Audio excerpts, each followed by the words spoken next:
Hello JV viewers, எல்லோரும் ஹாப்பியாக இருக்கீங்கன்னு நினைக்கிறேன். இன்றைக்கி ரிப்பனை வச்சு எப்படி ரோஸ் பண்ணலான்னு பார்க்கலாம். வீடியோக்கு போகிறதுக்கு முன்னாடி சப்ஸ்கிரைப், ஷேர் அண்ட் லைக் பண்ணுங்கள். ஃபர்ஸ்ட் இதுக்கு நார்மல் ரிப்பன், நான் ரெட் கலர் ரிப்பன் எடுத்திருக்கேன். அது கூட ஊசி, நான் துணி தைக்கிற ஊசி, கேண்டில், மேட்ச் பாக்ஸ்.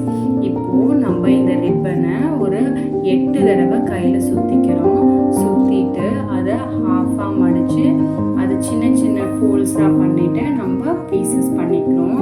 அதுக்கப்புறமா கேண்டில் ஆன் பண்ணிவிட்டு அதை அந்த ரா எட்ஜஸ் இருக்கும், அந்த ரா எட்ஜஸை நம்ம அந்த ஃபயரில் காமிச்சு சீல் பண்ணிக்கிறோம். இந்த மாதிரி எல்லா பீசஸ்க்கும் நீங்கள் அந்த ரா எட்ஜஸை ஹீட் பண்ணிவிட்டு சீல் பண்ணிக்கோங்க. இதுக்கப்புறமா நம்ம அதை உள்பக்கமாக 2 சைடும் மடித்து வச்சு இந்த மாதிரி ஹீட் பண்ணிக்கிட்டோம்னா அது ஒட்டிக்கோங்க. ஸோ இந்த மாதிரி எல்லா பீசஸ்க்கும் பண்ணிவிட்டு ரெடி பண்ணிக்கோங்க. இப்போ பாருங்கள், ட்ரையாங்கிளோட 2 பக்கம் ஷார்ப்பாக இருந்தது இல்லைங்களா, அதை உள்பக்கமாக மடித்து திருப்பியும் கேண்டிலை வச்சு ஹீட் பண்ணிக்கிட்டேன்.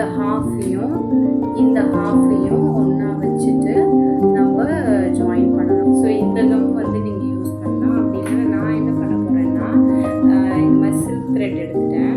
சில்க் த்ரெட்டில் ஊசி போட்டுட்டு தைக்க போகிறேன். இப்போ பாருங்கள், இது நான் இந்த ஸ்டோனோட கம் வச்சு ஒட்டுனேன். ஸோ இதுவும் ஓகே தான், உங்களுக்கு பாருங்கள் நல்லா தான் ஒட்டியிருக்கு. ஸோ எனக்கு கம் வேண்டாம் அப்படின்னு சொல்லிட்டு நான் இந்த மாதிரி ஊசி நூல் எடுத்திருக்கேன். சரிங்களா? ஸோ ஊசி நூல் எடுத்துட்டு நம்ம இப்போ தைக்க போகிறோம்.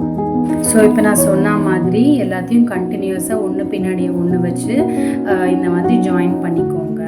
ஸோ இந்த மாதிரி நம்ம ஃபியூ பீசஸ் செஞ்சு வச்சுருக்கோம் இல்லைங்களா, ஸோ எல்லா பீசஸையுமே நம்ம ஜாயின் பண்ணிக்கிறோம். ஸோ இந்த மாதிரி தைச்ச பிறகு இங்கே பாருங்கள், இந்த அளவுக்கு லென்த்தாக வரும். ஸோ இந்த அளவுக்கு லென்த்தாக வந்த பிறகு நம்ம என்ன பண்ணலான்ட்டு பார்க்கலாம். இப்போ நம்ம என்ன பண்ண போகிறோம்னா, இதில் ஒன்று நம்ம ஃபுல்லாக ப்ளூ கன் யூஸ் பண்ணிட்டு ஒட்டலாம். அப்படி இல்லைன்னா இந்த ஸ்டோன் கன் வச்சு ஒட்டலாம். அப்படி இல்லைனாக்கா நம்ம இதே மாதிரி ரொட்டேட் பண்ணிவிட்டு, ஆக்சுவலி ஸ்டிக்கை வச்சு ரொட்டேட் பண்ணோம்னா நம்ம ரொட்டேட் பண்ணி காமிக்கிறேன். ஸோ இந்த மாதிரி அந்த குச்சி சென்டரில் வச்சுட்டு இப்படி ரொட்டேட் பண்ணோம்னாக்கா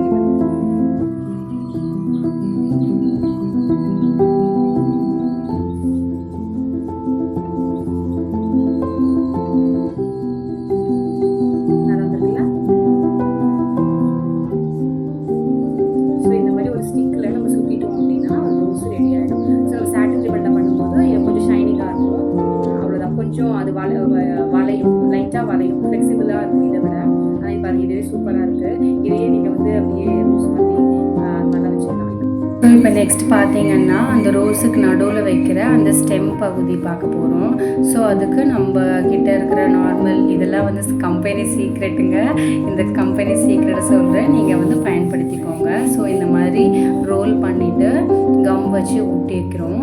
ஸோ இதுக்கு மேலே நான் சாட்டின் ரிப்பனை அப்படியே கண்டினியூஸாக ரோல் பண்ணிகிட்டே வர போகிறேன். ஸோ இந்த மாதிரி ரோல் பண்ணும்போது அது அதோட ஸ்டெம் மாதிரி நமக்கு லுக்காக அழகாக இருக்குங்க. ஸோ இங்கே பார்த்தீங்களா, ஸோ அந்த ஸ்டிக் ஃபுல்லாகவே நம்ம அந்த கம் அப்ளை பண்ணிவிட்டு நம்ம அதை கண்டினியூஸாக ரோல் பண்ணிக்கிட்டே வரணும். ஸோ ரோல் பண்ணிவிட்டு நான் ஒரு ஹாஃப் வந்த உடனே கட் பண்ணிட்டேன். ஸோ இப்போ பாருங்கள், அந்த ஸ்டோன்ஸ் ஒட்டுற கம் வச்சுட்டு நான் இது சென்டரில் ஒரு பட்டு மாதிரி ஃபஸ்ட்டு ஃபிக்ஸ் பண்ணிக்கிட்டேங்க. பார்த்தீங்களா, அதே ரோஸ் செய்ய யூஸ் பண்ண ரிப்பன் தான். ஸோ அதே யூஸ் பண்ணி ஒரு சின்ன பட்டு மாதிரி செஞ்சு அதில் ஃபிக்ஸ் பண்ணிக்கிட்டேன். ஸோ அவ்வளோதாங்க, நம்மளோட ரோஸ் ரெடி ஆகிடுச்சு. ஸோ எங்கள் கம்பெனி சீக்ரெட்ஸ் எல்லாம் நாங்கள் உங்களுக்கு சொல்லியிருக்கோம். ஸோ பயன்படுத்திக்கோங்க. நீங்களும் செஞ்சு பார்த்துட்டு கமெண்ட்டில் ஃபீட்பேக் சொல்லுங்கள். ஸோ இந்த மாதிரி கம்மி காஸ்டில் அழகான யூஸ்ஃபுல்லான கிராஃப்ட் செய்ய தெரிஞ்சுக்கணுமா, ஜோ வித் வனி சேனலை லைக், ஷேர் அண்ட் சப்ஸ்கிரைப் பண்ணிக்கோங்க. சின்ன முயற்சி, பெரிய வித்தியாசம். இன்னொரு வீடியோவில் சந்திக்கலாம். பாய்.